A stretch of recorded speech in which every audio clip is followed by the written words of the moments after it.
Bonsoir à tous. Merci d'être là avec nous. On est ici pour notre 7e séminaire depuis qu'on l'a lancé il y a 1 an maintenant. Ce soir, on va parler de l'hypersensibilité, qui est un thème qui est quand même assez général à pas mal de thérapies qu'on fait ici au CPEA. Donc ce soir, on est avec Mathilde Martinez et Aurélie Poliac qui vont vous parler de ce sujet. Merci à vous. Merci Bastien. Je voulais juste vous prévenir avant qu'on commence que notre méthodologie va être un petit peu différente que d'habitude. Il n'y aura pas une partie théorique et une partie cas clinique parce que l'hypersensibilité, c'est pas un trouble, c'est un trait de personnalité. Et j'ai jamais eu, vous me direz mes collègues si vous oui, mais j'ai jamais eu de patients qui sont venus me voir uniquement pour l'hypersensibilité. C'est plus un trait de personnalité. Donc on va apporter des explications théoriques et on ajoutera des exemples de patients plutôt qu'un cas en entier. Alors bonjour et bienvenue du coup à cette conférence consacrée à l'hypersensibilité. C'est un domaine qui est encore aujourd'hui inexploré au niveau scientifique, mais on va essayer aujourd'hui d'explorer ce domaine ensemble.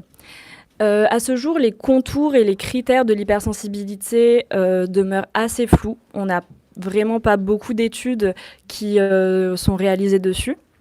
Et ça va être un petit peu le serpent qui se mord la queue, puisque sans ces critères et ces contours, ça va être difficile de réaliser des études.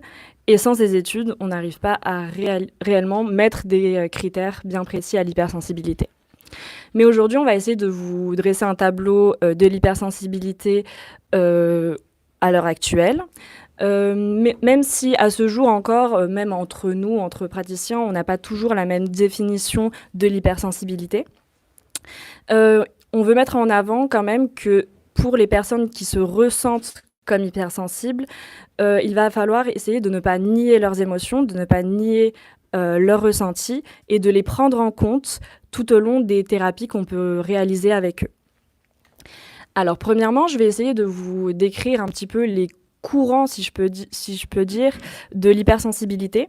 Il y a certaines personnes qui pensent que l'hypersensibilité est plutôt un trait de personnalité, comme Hélène Aron. Donc, c'est une caractéristique qui va être plutôt innée et qui va se créer petit à petit au cours de la vie. Et il y a des personnes qui vont penser que l'hypersensibilité est plutôt un état, une conséquence à différents facteurs extérieurs.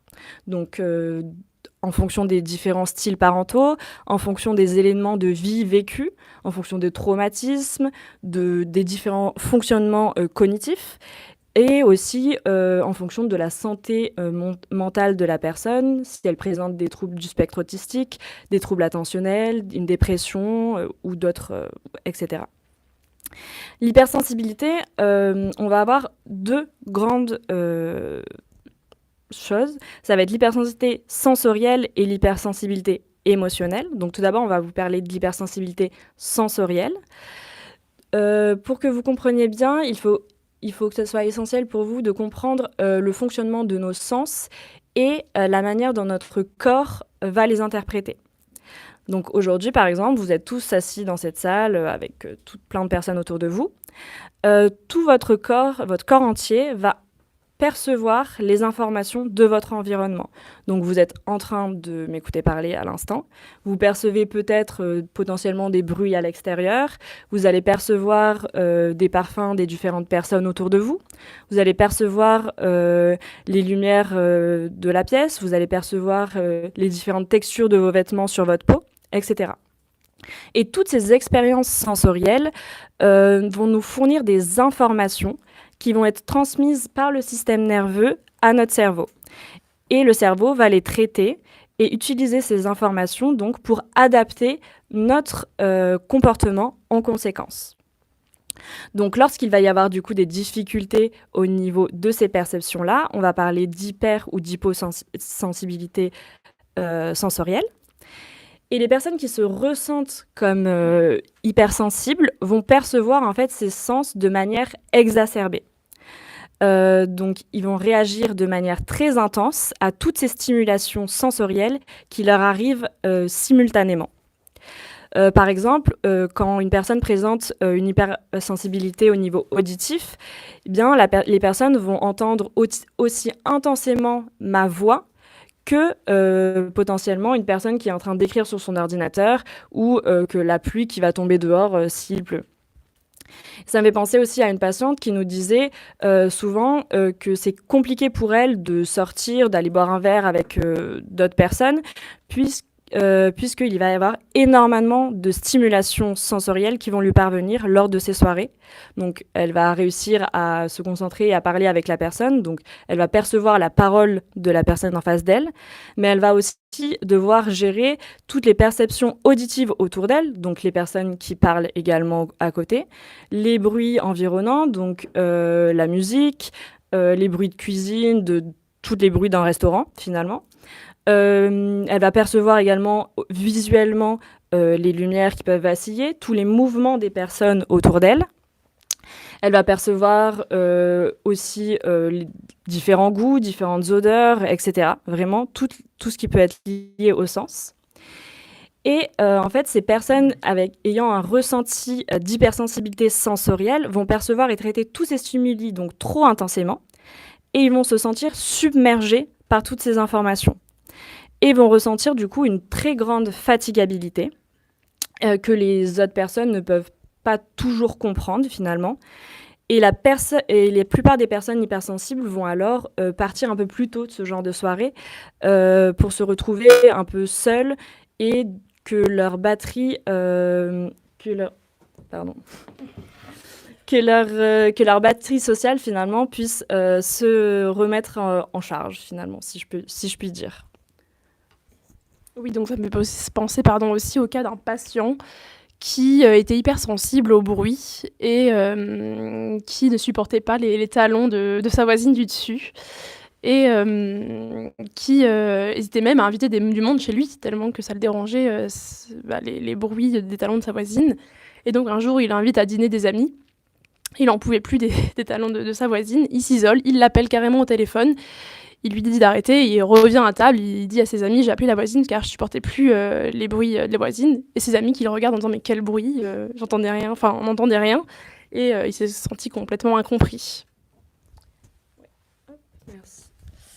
Ça me fait penser aussi à des patients qui nous disent, alors c'est plutôt des parents du coup de patients, puisque c'est souvent des enfants, il y a des enfants qui ne supportent pas certaines textures de vêtements. Et que si ils portent ces vêtements-là, ça peut aller faire des crises. Et tant que les parents ne sont pas conscients que c'est à cause de cela qu'ils font ce genre de crise, eh bien, ils ne peuvent pas les aider, finalement, et ne comprennent pas ce qui se passe. Mais du coup, ces parents vont trouver des solutions. Ils vont souvent acheter plusieurs fois les mêmes vêtements. Comme ça, on est sûr qu'il n'y aura pas de crise. Et ça peut aller même à des toutes petites choses, hein, juste les étiquettes qui grattent ou les bordures des vêtements qui deviennent insupportables pour eux. Et il peut y avoir aussi au niveau gustatif, il y a certaines textures d'aliments, ça peut aller jusque-là, certaines textures d'aliments qui vont être impossibles à avaler pour ces personnes. Oui, donc je voulais aussi rajouter le cas aussi d'une patiente qui pensait avoir un handicap mental parce que lorsqu'elle allait par exemple passer la journée dans un centre commercial avec ses amis, elle avait besoin ensuite de s'isoler, de se reposer alors que continuer la soirée au restaurant, ils allaient boire un verre, ils allaient en boîte de nuit et donc elle, c'était comme un handicap pour elle car elle devait rentrer et s'isoler, être au calme car elle avait atteint sa jauge d'hypersensibilité. J'ai aussi un autre cas de patient où lui, c'est plus en thérapie, où il y avait une hypersensibilité sur tout ce qui était non-verbal, où je pouvais bouger à peine un doigt ou mon stylo. Directement, il allait focaliser sur mes moindres faits et gestes. Et donc, on voit aussi qu'il y a une hypersensibilité sur le non-verbal. Tu veux parler de l'hypersensibilité ? Donc, Aurélie vient de vous présenter l'hypersensibilité sensorielle. Et donc, moi, je vais vous présenter maintenant l'hypersensibilité émotionnelle, où on voit qu'il y a différentes manières d'exprimer l'hypersensibilité émotionnelle. Donc, au niveau émotionnel, on voit que les personnes hypersensibles ont une sensibilité accrue aux stimuli, comme par exemple lorsqu'ils vont regarder un film, ils peuvent avoir une émotion, avoir une sensibilité par exemple à l'art, dans les relations sociales, par rapport à la moyenne de la population. Ces personnes-là se sentent aussi incomprises en fait et se sentent des fois complètement folles. Par exemple, j'avais le cas d'un patient aussi qui regardait des vidéos par exemple d'animaux de compagnie et qui pouvait se mettre à pleurer et se demander mais qu'est-ce que j'ai? Alors que c'était juste une hypersensibilité émotionnelle. On voit que ces personnes-là, elles ont aussi une hypersensibilité au niveau cognitif, où elles vont avoir une mémoire beaucoup plus performante par rapport à la moyenne de la population, car pour tout le monde, un souvenir, notamment la mémoire épisodique, elle est plus retenue quand s'associe à une charge émotionnelle. Et vu que les hypersensibles ont une intensité dans leurs émotions, eh bien, ils vont avoir une meilleure mémoire épisodique que le reste de la population. Ouais. Alors, ça me fait penser à un patient qui nous disait souvent que quand, pour une situation finalement ordinaire, c'était à la lecture d'un livre, qu'il était en émotion, il était ému, il en pleurait parfois de lire certains livres. Et il nous disait que finalement, cette situation, il pouvait nous la décrire parfaitement. Il se souvenait de chaque chose dans la pièce, comment il était à ce moment-là. Et même avec les personnes à qui il en a parlé plus tard. Vraiment, en fait, cette charge émotionnelle qu'il a mis dans ce souvenir a ancré son souvenir encore plus profondément dans sa mémoire.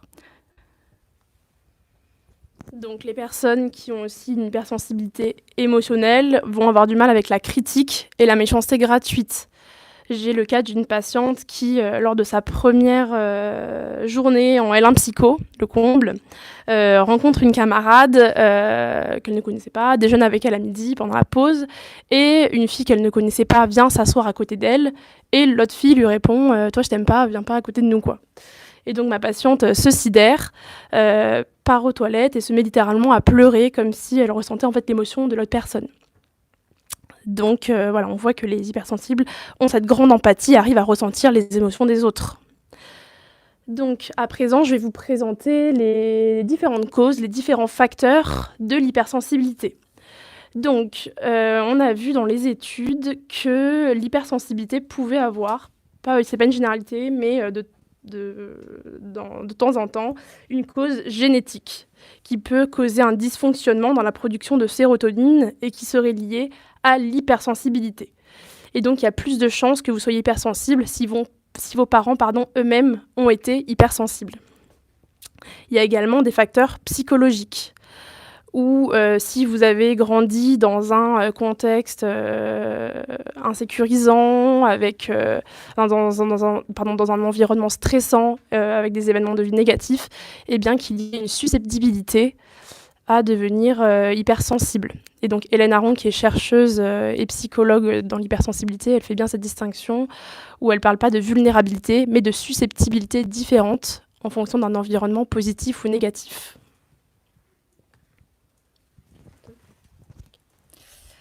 Maintenant, je vais essayer de vous identifier un petit peu comment identifier l'hypersensibilité. Alors, c'est pas une liste exhaustive, puisque, comme on vient de vous dire, un petit peu les critères sont assez flous encore et finalement subjectifs. Mais on a essayé de mettre en exergue les points les plus importants pour nous. Donc les personnes qui se ressentent comme hypersensibles ont besoin d'interaction avec les autres personnes, bien sûr, et en même temps, quand leur quota social est saturé, ils ont besoin de rentrer chez eux, d'être isolés pour recharger leur batterie. Ils vont avoir aussi besoin de mettre beaucoup de sens dans leur vie. Ils vont avoir besoin de mettre du sens dans leur travail, dans leur vie quotidienne, ce qui va les amener à beaucoup de questionnements. Mais en fait, quand il ne va pas avoir de sens, cela va très vite les mettre dans l'ennui. Et lorsque... L'hypersensibilité sensible. Voilà, exactement. Et du coup, il va y avoir beaucoup d'ennui. Et l'ennui, en fait, va être générateur d'angoisse et de stress vraiment continuel. C'est souvent des personnes qui ont un idéalisme et des valeurs très fortes. Et ces valeurs vont être très peu contestables pour eux-mêmes. Ils vont avoir des difficultés d'adaptation aussi, donc ils vont souvent être en suradaptation. puisque, comme on vous l'a dit, se ressentent comme en décalage avec les autres personnes. Donc, ils vont avoir beaucoup de comportements d'imitation. Donc, ils vont essayer de regarder comment les autres se comportent face à cette situation et retranscrire cela à leur propre vécu. Mais toute cette suradaptation va être très, très fatigante pour eux-mêmes. Ces personnes vont être aussi très, très empathiques. Ils vont ressentir très fortement les émotions que ressentent les autres. Ils ne vont pas toujours comprendre pourquoi les autres ne ressentent pas la même chose qu'eux. Ils aimeraient bien pour que ça soit plus simple dans leur vie. Mais encore, ce décalage va être présent à cet endroit-là et ils vont s'en sentir encore à l'écart. C'est des personnes qui se remettent tout le temps en question. Pourquoi je ressens ça à cet instant-là, pourquoi c'est ce comportement-là et pas un autre, pourquoi les autres n'ont pas ça. Ça va vraiment être des questions et des questions. Et ça va prendre toute leur journée. Il n'y a pas un moment donné où ils ne vont pas se poser la question de pourquoi je ne ressens pas ça. Et finalement, ces personnes vont être plus vulnérables à l'influence de la pensée des autres. Et c'est des personnes qui vont souvent s'auto-dévaloriser, se culpabiliser et perdre confiance en eux, perdre confiance même en leur propre perception. Voilà, donc c'est un petit peu des critères un peu généraux, mais on trouvait essentiel quand même de les mettre en exergue, même si c'est pas une liste exhaustive comme je vous l'ai dit auparavant. Donc maintenant, on va vous parler des fausses idées reçues sur l'hypersensibilité, parce qu'on voit plein de choses fausses qui tournent sur les réseaux sociaux ou autres sur l'hypersensibilité. Donc, l'hypersensibilité, est-ce que c'est un effet de mode ? Il y a des preuves empiriques, scientifiques dessus. Donc, tout à l'heure, je vous parlais un petit peu des preuves génétiques et que c'est un trait de personnalité, mais il n'y a rien de scientifique et d'empirique. Donc, l'hypersensibilité n'est pas prouvée scientifiquement. C'est un trait de personnalité. Les seules choses qu'on a trouvées dans la littérature scientifique, c'est sur l'hypersensibilité immunologique. Donc, c'est-à-dire que les personnes vont avoir une réponse immunologique disproportionnée à un intrus, donc par exemple un virus, une bactérie ou un allergène. Donc, ils vont avoir une hypersensibilité finalement à la maladie en gros. Mais l'hypersensibilité donc, qui est plutôt psychologique, donc émotionnelle et sensorielle, on sait aussi que, dans ce qu'on a retrouvé dans les recherches scientifiques, c'est que pour les personnes qui se disent subjectivement être hypersensibles, lorsqu'on leur fait passer un IRM, on voit qu'il y a des aires cérébrales au niveau de l'insula et du cortex limbique qui seraient hyperactivées. Et donc, ces aires-là sont liées à l'empathie affective. Merci. Il y a une autre idée reçue. C'est que toutes les personnes à haut potentiel intellectuel sont hypersensibles. Alors c'est faux, il n'y a pas plus de personnes à haut potentiel intellectuel qui sont hypersensibles que de personnes qui ne présentent pas de haut potentiel intellectuel. En fait, cette idée reçue, elle vient plutôt par un biais de représentativité, puisque les personnes à haut potentiel intellectuel qui viennent la plupart du temps nous voir présentent cette hypersensibilité. Et donc, en fait, il est un peu facile de faire l'amalgame et de dire « Ah ben, du coup, toutes les personnes à haut potentiel, elles sont toutes hypersensibles ». Mais c'est pas le cas. Il y a d'autres personnes à haut potentiel qui, du coup, arrivent mieux à gérer tout ce qui est émotionnel. Ben, finalement, ne viennent pas nous voir et donc on les voit moins représentés au niveau des thérapies. Donc, autre croyance... déjà, je voulais rebondir sur ce que tu disais. C'est vrai que l'hypersensibilité, comme je disais tout à l'heure, avant qu'on commence, j'ai jamais eu de patients qui sont venus exprès pour ça. Ils viennent souvent pour un trouble de stress post-traumatique ou un trouble dépressif et ils ont en plus ce trait de personnalité. Ils viennent pas exprès pour ça. Et donc, c'est vrai qu'on pourrait penser que c'est un trouble, mais pas du tout. Dans le DSM-5, il n'y a pas le trouble de l'hypersensibilité. Et donc, souvent, les personnes qui viennent nous voir aussi, c'est par rapport à des tests de QI, où justement, il y a cet amalgame, comme elle disait, Aurélie, où les personnes se disent « Bon, je suis hypersensible, je dois être HPI », et donc viennent surtout avec une demande de test de QI. Donc voilà, autre idée reçue, pardon. Est-ce que l'hypersensibilité, c'est lié uniquement à des émotions négatives ? Et donc, est-ce que c'est une fragilité ? Donc non, l'hypersensibilité n'est pas liée que à des émotions négatives. Il y a aussi les émotions de joie et d'amour qui sont à prendre en considération. Et donc, comme on l'a dit tout à l'heure, il y a des gènes occasionnés par l'hypersensibilité émotionnelle et sensorielle, comme voilà, les bruits, les vêtements qui grattent, la lumière, etc. Mais on peut plus le voir comme une gêne plutôt qu'un trouble qui fait souffrir. Et donc, l'avantage qu'on pourrait y voir, la force, c'est que justement, ces personnes-là, elles sont beaucoup plus empathiques. Ce sont des bons amis, elles arrivent à ressentir l'émotion de l'autre, elles arrivent à voilà, écouter ces personnes-là, elles arrivent à être plus sensibles à l'art, à la beauté des choses, au film, elles sont créatives, ces personnes-là. Les personnes hypersensibles vont aussi voilà, apprécier des bons moments comme des moments en famille, des moments de qualité.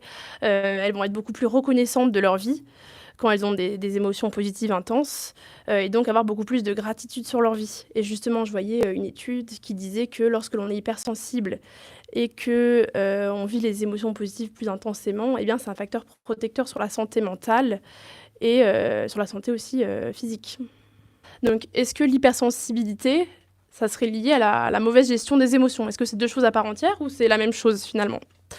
Donc, l'hypersensibilité, donc, comme je le disais, c'est un trait de personnalité, alors que la mauvaise gestion des émotions, c'est plus lié à une mauvaise compétence émotionnelle ou à des troubles mentaux.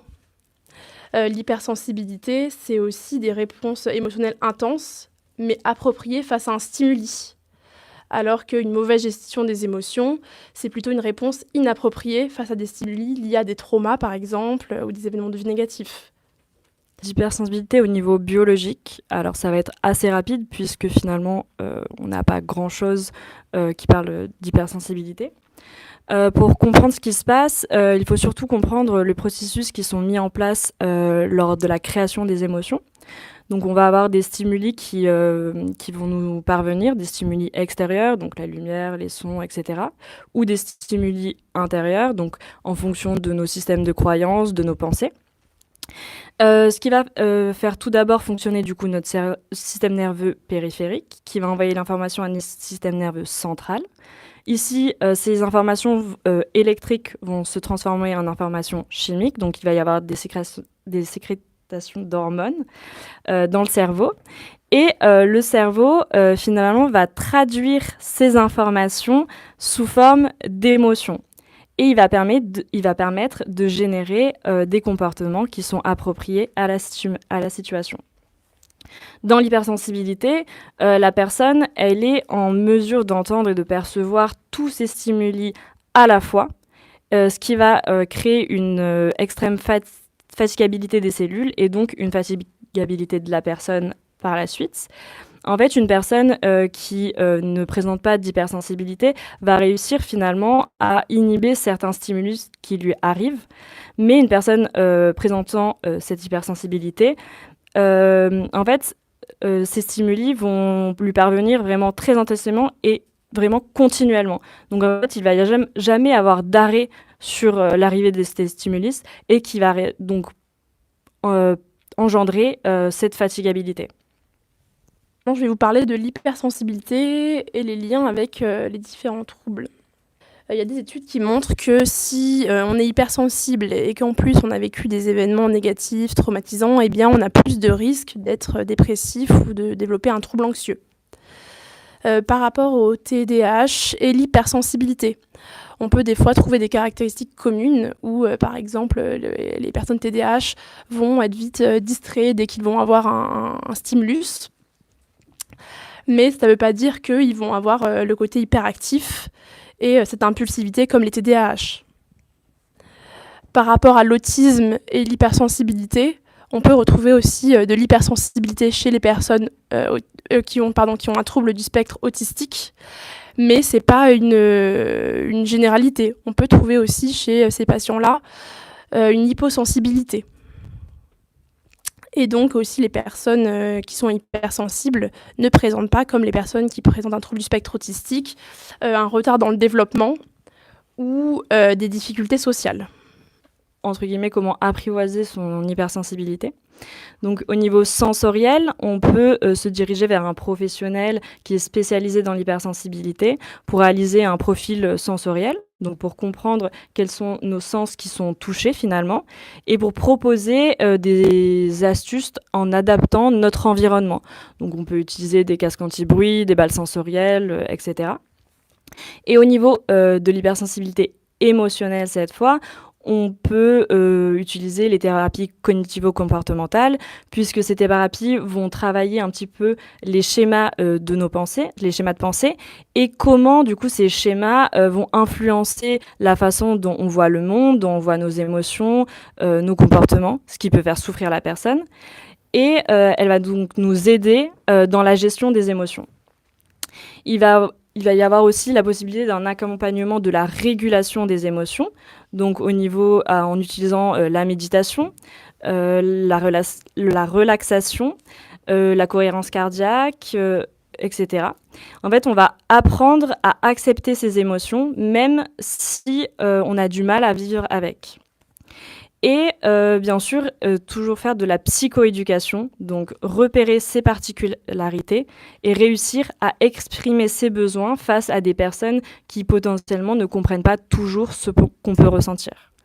Il y a aussi l'art-thérapie qui peut être utilisée, puisqu'elle va permettre d'extérioriser les émotions à travers la peinture, à travers la musique, le dessin, l'écriture. Voilà, donc en fait, toutes les personnes qui se sentent comme hypersensibles, il faut tout d'abord réussir à accepter cette hypersensibilité et se faire confiance finalement, car en fait, vous avez toutes les clés pour apprivoiser cette hypersensibilité. Tu voulais rajouter quelque chose ? Et il y a un tissage d'André que j'aime beaucoup, que j'aime bien récupérer, c'est si toutes les personnes pouvaient être hypersensibles, le monde irait mieux. Voilà, donc merci de nous avoir écoutés. Et si vous avez des questions, n'hésitez pas. Après, si vous avez, comme on a parlé un petit peu, que les critères sont un peu flous, de ces choses comme ça, ça serait intéressant aussi de savoir votre point de vue sur l'hypersensibilité et d'en débattre du coup tous ensemble.